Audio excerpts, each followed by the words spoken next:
Welcome back, everyone. Today we come to part 3 of Sarah Saxby's 3-part series, When the Nervous System No Longer Needs Managing. Over the last 2 days, Sarah has shared her lived experience moving through dysregulation and the collapse. Today's session brings that arc to a close, exploring what begins to emerge when the nervous system no longer needs to be fixed, controlled, or constantly managed. Welcome, Sarah. Hi, everyone. It's Sarah Saxby of the Soul Rehab Project, and this is day 3 of the summit, and I'm very pleased to be here and to have been a part of this. So thank you all for being here. And as I had mentioned before, my story over the last 3 days is one of evolution. I'm sharing my experience of how I arrived at a state of presence where my nervous system is regulated by default. And day 1, I spoke of my situation, bracing myself for the bottom to drop out in my life at all times.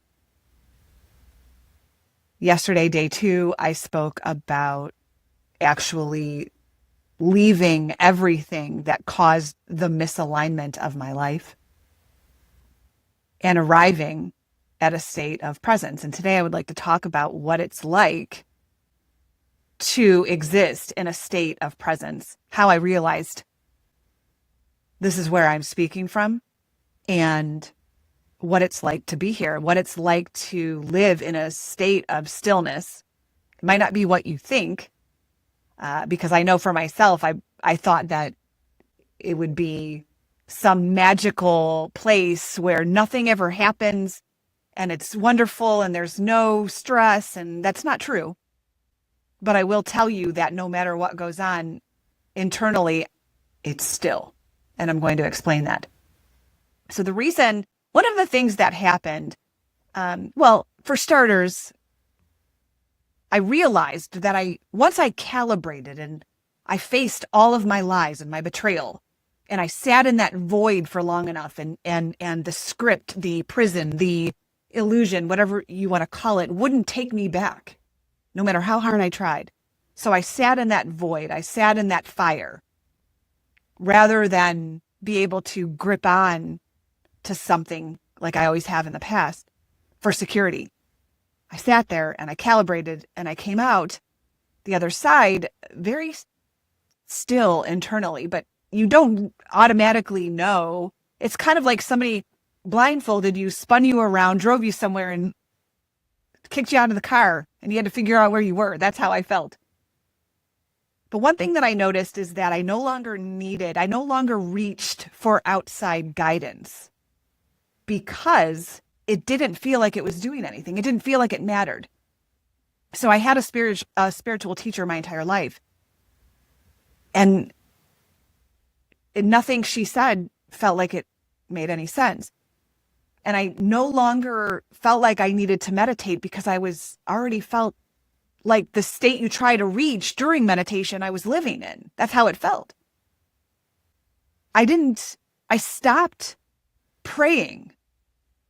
And I was like, wow, that's weird. But I stopped praying because, and I always loved talking to like guides, spirits and things, but I was like, they're all here. Everything is here right now. Who am I talking to? They're here. It's all here. It exists right now. And another thing that happened was I had a friend tell me that she went on vacation, just her and her 17-year-old son, for a week.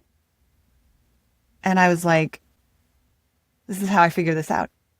And so when she was telling me, I said, well, what did you guys do all day? And she said, well, I don't know, went to the beach and got food. And using my new math, I said, well, that's 3 hours. What did you do for the rest of the 12 hours or whatever? She was like, huh? And I said, there's time that's unaccounted for. What did you do the whole time? This was a week, 7 days. I mean, even if you rode bikes, okay, that's an hour. You went to this restaurant, that's an hour. Like, there's time unaccounted for. And I would do this to people. I did this to more than just my friend. It was like, I would ask people what they were doing their entire day because what they said they didn't add up in my head. There was too much time left. No, what did you do that whole time? And I realized nobody could answer that question. And I realized that it was two different frameworks. It was almost like I was speaking a different language. I wasn't really asking, tell me physically what you did the entire time. What I was asking was, what maintained your consciousness for the entire day? From the time you woke up to the time you went to sleep, what maintained your awareness? And the truth is, the entire time is not that you're spending, that using my friend as an example, the entire time there wasn't awareness. There was awareness maybe at the beach. There was awareness maybe riding bikes. But all the other time around that was sleeping. Your awareness isn't on. And the thing that I noticed was that my awareness was on from the moment I woke up to the moment I went to sleep. It's even on when I'm sleeping. Because that's a whole nother issue. That was a whole nother thing, trying to actually fall asleep because my awareness was on the whole time. My body doesn't know that just because it's dark and quiet, it's time to go to sleep, because it's always quiet. When you're experiencing every single minute as deep, lush, and continuous. And that's what I'm doing now. Every minute of my day, there's no gray space where my awareness goes to sleep, where it goes back to sleep. Every minute is spent, I call it deep, lush, and continuous. Every minute. And so I'm looking at people going, no. What are you doing the whole time? And the truth is, most of our days are spent asleep with a few flickers of awareness. And after the work that I did, after the work I did on myself, after I faced my misalignment, and I faced being in the void, and I stayed in that void, I stayed in that fire, and I faced my fear, I came out the other side, sure, disoriented, wondering what's happening. But the one constant was that internally there's a stillness. And there wasn't anything that anyone could help me with. Because my inner knowing, my inner authority is what's guiding me now. And everything I reached for is here. It's all here with me right now.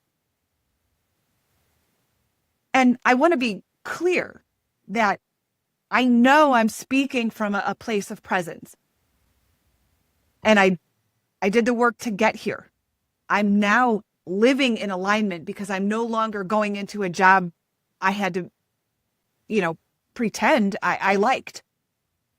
I'm no longer in relationships where I have to shrink myself or pretend to be something I'm not. Because of that,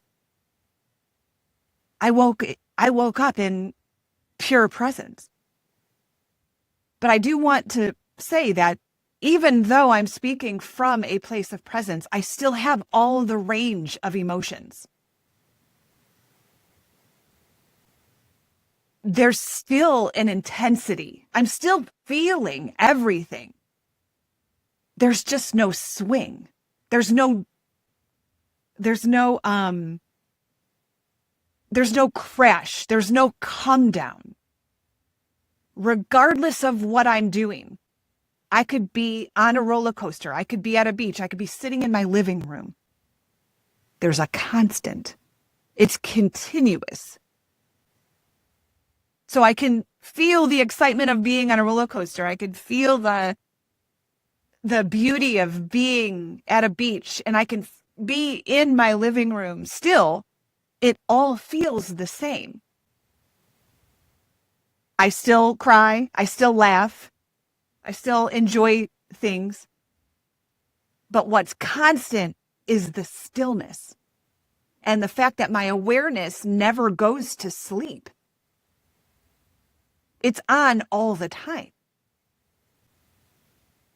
I spoke recently about vacation,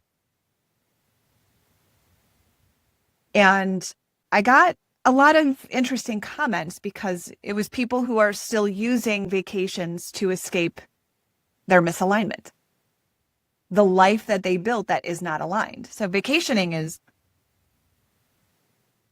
one of those things that you escape to get away from the pressure of your life, from the resistance, because typically when you're on vacation, it's I'm going to check my baggage at the door, and I'm bringing I'm just going to enjoy and not have to worry about anything for a week or whatever the time frame is.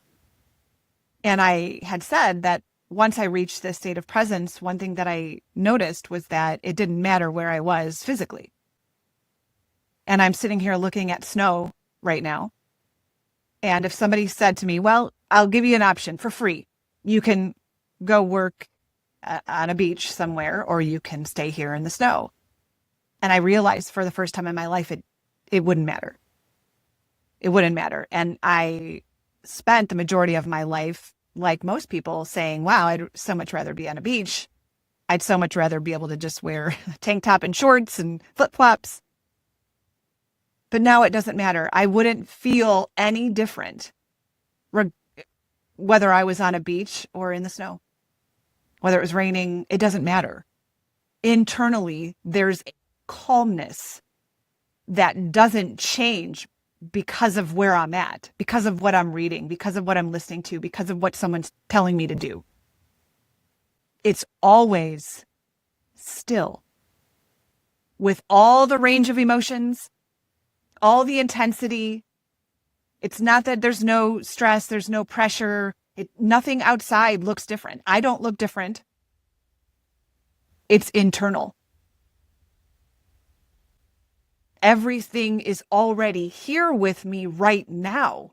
So it makes no sense to change my location. If I do want to go see something, it'll be because I really want to go experience something. Maybe I'll go visit some beautiful location and see how I feel when I'm there. It'll be exciting. Like what does presence feel like in other locations? But it will be because I feel like doing it right now. It's not going to be because I feel like it's going to make me feel better. It's not going to. It doesn't matter.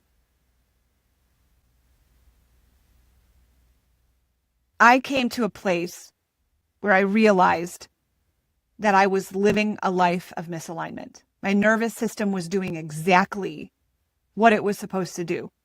It was telling me your life is not aligned.